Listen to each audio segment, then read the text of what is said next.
তোমার সাথে প্রতিযোগিতা করব বলে পেটটা একটু ফাঁকা করে আসলাম। ঠিক আছে, চলো এবার শুরু করা যাক।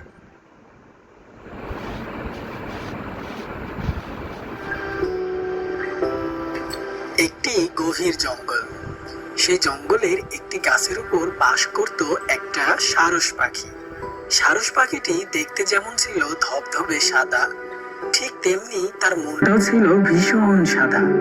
মনের দিক থেকেও অনেক ভালো ছিল সারস পাখিটি।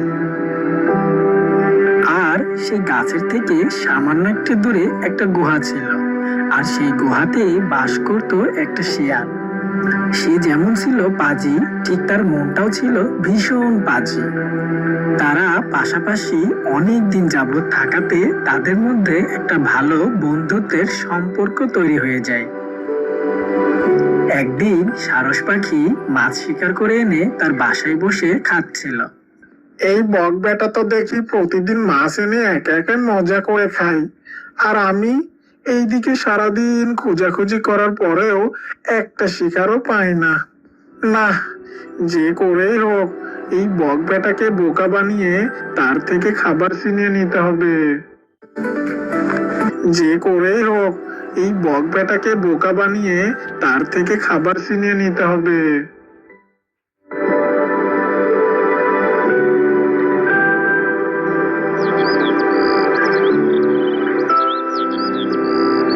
পরদিন সকালে শিয়াল ভাবতে থাকে যে বককে কিভাবে বোকা বানাবে, আর তারপরে বলে, এমনিতেই মাথার মধ্যে বুদ্ধি গিজগিজ করতে থাকে, আর আজ মনে হয় কোনো বুদ্ধিই খুঁজে পাচ্ছি না। এই বেটা গাছের ডালে থাকে বলে বেঁচে গেছে, না হলে কবেই আমি তাকে চিবিয়ে খেতাম। এই কথা বলে শিয়াল ভাবতে থাকে, আর ভাবতে ভাবতে অবশেষে একটা বুদ্ধি বের করে ফেলে শিয়াল, আর বলে, পেয়েছি একটা বুদ্ধি। যাই, আগে বক বেটার কাছে যাই। এমনটি বলে শিয়াল সারস পাখির কাছে এগিয়ে যায়।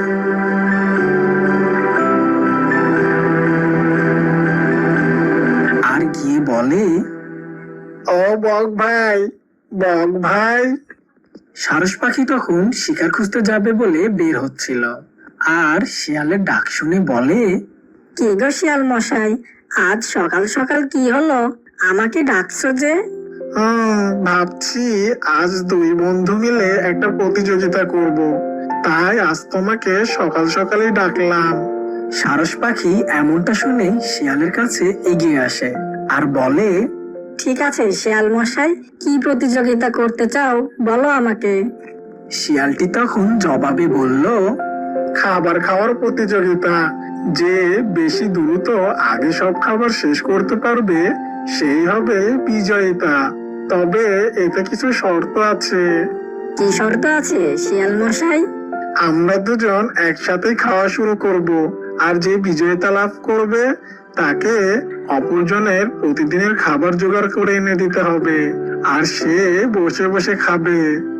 শিয়ালের এই শর্তে সারস পাখি রাজি হয়ে যায়, আর বলে, ঠিক আছে শিয়াল মশাই, আমি তোমার শর্তে রাজি আছি। আচ্ছা বক ভাই, তুমি কাল আমার বাড়ির সামনে এসো, আর ওখানেই প্রতিযোগিতা হবে। এখন আমি যাই। ঠিক আছে শিয়াল মশাই, আমিও যাই তবে খাবার খুঁজতে। এই বলে দুজনেই চলে গেল সেখান থেকে। পরদিন সকালে খাবার নিয়ে শিয়াল অপেক্ষা করতে থাকে সারস পাখির জন্য। তখন শিয়াল বলে, কি ব্যাপার, বক বেটা এখনো আসে না কেন? আর কত যে অপেক্ষা করতে হবে কে জানে। এমনটা বলতে বলতে সেখানে সারস পাখি চলে আসে, আর তখন শিয়াল বককে বলে, আরে বক ভাই, এত দেরি কেন করলে? আমি সেই কখন থেকে তোমার জন্যই অপেক্ষা করছি। শিয়াল মশাই, তোমার সাথে প্রতিযোগিতা করব বলে পেটটা একটু ফাঁকা করে আসলাম। ঠিক আছে, চলো এবার শুরু করা যাক। এই বলে শিয়াল ও সারস পাখি দুজনেই খেতে শুরু করলো। কিছুক্ষণের মধ্যেই শিয়াল তার খাবার খেয়ে শেষ করে ফেললো, কিন্তু সারস পাখি একটুও খাবার খেতে পারলো না, কারণ খাবারগুলো ছিল থালাতে। যার কারণে সারস পাখি তার লম্বা ঠোঁট দিয়ে খাবার তুলে তুলে খেতে পারছিল না। এদিকে শিয়াল খাওয়া শেষ করে বলে, কি হলো বক ভাই, তুমি তো হেরে গেলে। শিয়াল মশাই তুমি খুবই চালাক। প্রতিযোগিতা তো শেষ, আর প্রতিযোগিতার শর্ত অনুযায়ী এবার থেকে তুমি প্রতিদিন আমাকে খাবার এনে দিবে। ঠিক আছে শিয়াল মশাই, তাই হবে। এখন আমি যাই তবে। এই বলে সারস পাখিটি সেখান থেকে চলে যায়। আর তখন শিয়াল বলে, বোকা বক, এবার যা তুই আমার জন্য সারাদিন খেটে খেটে খাবার নিয়ে আসবি, আর আমি শুয়ে বসে খাবো। এরপর থেকেই প্রতিদিন সারস পাখি খাবার নিয়ে আসতো শিয়ালের জন্য। আর শিয়াল মজা করে বসে বসে সেই খাবার খেত। একদিন সারস পাখি মাছ শিকার করে বাড়ি আসছিল, আর তখন দেখে শিয়াল মনের সুখে গান গাইতে গাইতে যাচ্ছে। আর এটা দেখে সারস পাখি মনে মনে বলে, পাজি শিয়াল, সারাদিন আমি কষ্ট করে খাবার এনে দেই আর তুই মজা করে খাস, তাই না? এইভাবে চলতে থাকলে তো হবে না, আমাকেও কিছু একটা ভাবতে হবে। একা একা এত মাছ ধরতে যে আমার অনেক কষ্ট হয়ে যাচ্ছে। এমনটি ভাবার পর সারস পাখি বাড়িতে চলে যায়।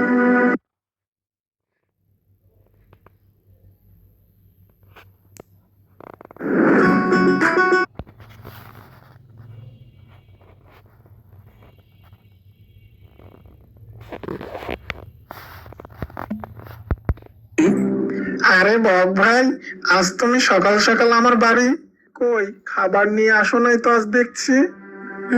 শিয়াল মশাই, আমি ভাবছি আবারও প্রতিযোগিতা করব। কি প্রতিযোগিতা করবে বক ভাই? তুমি যে প্রতিযোগিতাটা করেছিলে ঠিক সেটাই, তবে এবার আমার বাড়ির সামনে হবে। এমন কথা শুনে শিয়াল মনে মনে বলে, এবারও আমি জিতবো আর বক বেটাকে হারাবো। কি ব্যাপার শিয়াল মশাই, কিছু বলছো না যে? ঠিক আছে, আমি রাজি। আগে যেমন শর্ত ছিল ঠিক এখনো তেমনটাই থাকবে। আচ্ছা ঠিক আছে। ঠিক আছে শিয়াল মশাই, তুমি কিছুক্ষণ পরে আমার বাড়ির ওখানে এসো, আর আমি গিয়ে ততক্ষণে প্রতিযোগিতার খাবারের ব্যবস্থা করি। এমনটি বলে সারস পাখি সেখান থেকে চলে যায়। বেশ অনেকটা সময় কেটে যায়, আর এদিকে সারস পাখি দুটি কলসির মধ্যে খাবার নিয়ে শিয়ালের জন্য অপেক্ষা করতে থাকে। আর কিছুক্ষণের মধ্যেই শিয়াল সেখানে এসে হাজির হয়। আর তখন সারস পাখিটি বলে, আরে শিয়াল ভাই, তোমার জন্যই অপেক্ষা করছিলাম, এবার নাও, শুরু করা যাক। ঠিক আছে। এই বলে দুজন খাবার খেতে শুরু করে। সারস পাখি ঠোঁট চিকন হওয়াতে কলসের মধ্যে সহজেই ঢুকিয়ে খাবার খেতে থাকে। আর এদিকে শিয়ালের মাথা মোটা হওয়াতে কলসের মধ্যে ঢোকাতে পারে না, যার জন্য শিয়াল খাবার খেতেও পারছে না। আর তাই সে মনে মনে ভাবতে লাগে, এই বক বেটা তো দেখছি খাবার সব খেয়ে নিচ্ছে, তাহলে কি আমি হেরে যাব? না না, কিছুতেই না, যে করেই হোক আমাকে খাবার খেতেই হবে। আর বকের খাবার খাওয়া শেষ হওয়ার আগেই আমাকে সব খাবার আগে খেয়ে শেষ করতে হবে। এই বলে শিয়াল কলসের মধ্যে আবারও মাথা ঢোকাতে চায়, কিন্তু কোনোভাবেই মাথা ঢোকাতে পারছে না। শিয়ালটি কলসের মধ্যে মাথা ঢোকানোর জন্য অনেক চেষ্টা করতে থাকে। আর চেষ্টা করতে করতে যেই না জোরে চাপ দেয়, আর অমনি শিয়ালের মাথা ঢুকে যায় কলসের মধ্যে।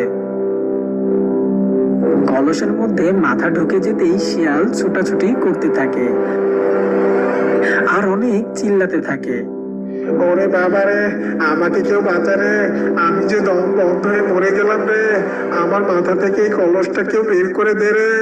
ও বক বন্ধু, আমাকে বাঁচাও, আমি আর লোভ করব না, আর বসে বসে খাবার খাবো না, এখন থেকে আমি তোমার জন্য খাবার এনে দেব।